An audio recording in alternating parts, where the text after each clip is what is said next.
मित्रांनो, जिल्ह्यातील शेतकऱ्यांना चांगल्या प्रकारच्या रकमा दिसून येत आहेत. शेतकरी खुश आहेत. परंतु मित्रांनो, त्याच जिल्ह्यातील शेतकरी जे असे आहेत, ज्यांना अद्यापही ₹1 कवडीसुद्धा त्यांच्या खात्यावर वितरित झालेली नाही. मग जे शेतकऱ्यांना पीक विम्याच्या रकमा वितरित झालेल्या आहेत, ते शेतकरी खुश आहेत. परंतु ज्या शेतकऱ्यांना अद्यापही त्याच जिल्ह्यातून असून अद्यापही त्यांच्या खात्यावर रुपया जरी जमा झाला नसला, तर मग ते शेतकरी आता त्यांचा विमा कधी मंजूर होणार, त्यांचं क्लेम कॅल्क्युलेशन कधी होणार किंवा क्लेम कॅल्क्युलेशन झिरोमधून त्यांच्या रकमा कधी कन्व्हर्ट होणार, अशा अनेक प्रश्नांची उत्तरे आपण आजच्या व्हिडिओमध्ये क्लिअर करण्याचा प्रयत्न करणार आहोत. तत्पूर्वी जर चॅनलवर नवीन असाल तर चॅनलला सबस्क्राईब करा आणि समोरील जे बेल आयकॉन बटन आहे ते दाबायला विसरू नका. तर नमस्कार मित्रांनो, मी राज सुरेत्र, स्वागत आहे कृषी युट्यूब चॅनलमध्ये. मित्रांनो, तुम्हाला देखील काही प्रश्न असतील तर डायरेक्टली इंस्टाग्रामला मेसेज करून विचारू शकता. इंस्टाग्राम आयडी हा डिस्क्रिप्शन बॉक्समध्ये दिलेला आहे. एकंदरीत बघायचं झालं मित्रांनो, नांदेड जिल्ह्यासाठी 813 कोटी रुपयांचा पीक विमा हा मंजूर करण्यात आलेला आहे. सर्वांना माहितीच आहे, आपण पाठीमागे सुद्धा एका व्हिडिओच्या माध्यमातून माहिती घेतलेली होती.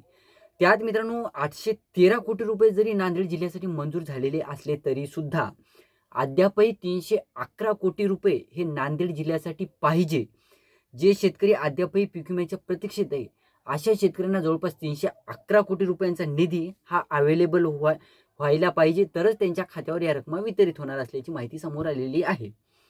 त्यात मित्रांनो, पीक विमा कंपनीचं काय म्हणणं आहे, आता काही शेतकरी आता त्याच मंडळातून किंवा त्याच तालुक्यातून जे शेतकरी अद्यापही पीक विम्याच्या प्रतीक्षेत आहेत, तर पीक विमा कंपनीचं काय म्हणणं आहे, काही मंडळामध्ये जे पीक विमा कंपनीचं म्हणणं आहे की इथं जास्त नुकसान झालेलं नाही, आम्ही पीक विमा देणार नाही. तर काही मंडळामध्ये तांत्रिक अडचणीच्या कारणास्तव हे पीक विम्याच्या रकमा शेतकऱ्यांच्या खात्यावर जमा करण्याचं काम प्रोसेसमध्ये आहे किंवा पेंडिंगला पडलेलं आहे, असं पीक विमा कंपन्यांचं म्हणणं आहे.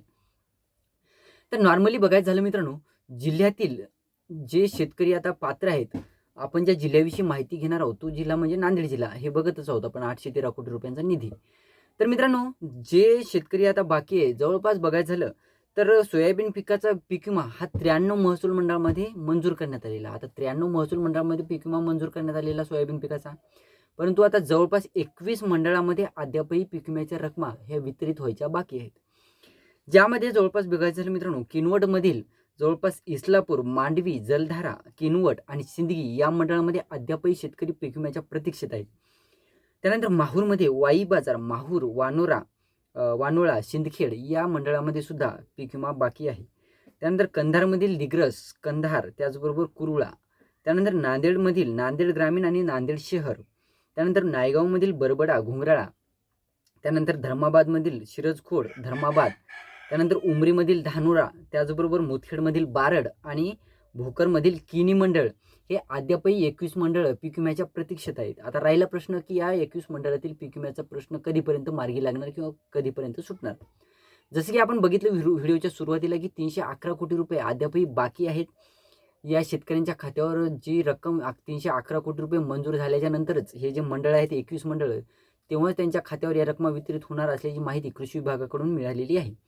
आता तुम्ही जर या मंडळातून असाल आणि तुमचं क्लेम कॅल्क्युलेशन बाकी असेल किंवा क्लेम कॅल्क्युलेशन झालेलं असेल, तरीसुद्धा तुमच्या खात्यात रकमा वितरित झाल्या नसतील, तर तुम्हाला 311 कोटी रुपये अद्यापही मंजूर व्हायचे जे बाकी आहेत, ते मंजूर झाल्यानंतर तुमच्या खात्यावर या रकमा वितरित होणार आहेत असं सांगण्यात येत आहे. जवळपास 10 मेच्या नंतरच या गोष्टी मार्गी लागण्याचा असा अंदाज आहे. तर मित्रांनो, तुम्ही देखील नांदेड जिल्ह्यातून असाल आणि तुमच्या देखील खात्यावर अद्यापही ₹1 सुद्धा वितरित झालेला नसेल, ते सुद्धा कमेंट करून सांगा. आणि तुमच्या स्टेटसमध्ये काय दाखवत आहे हे सुद्धा कमेंट करून सांगायला विसरू नका.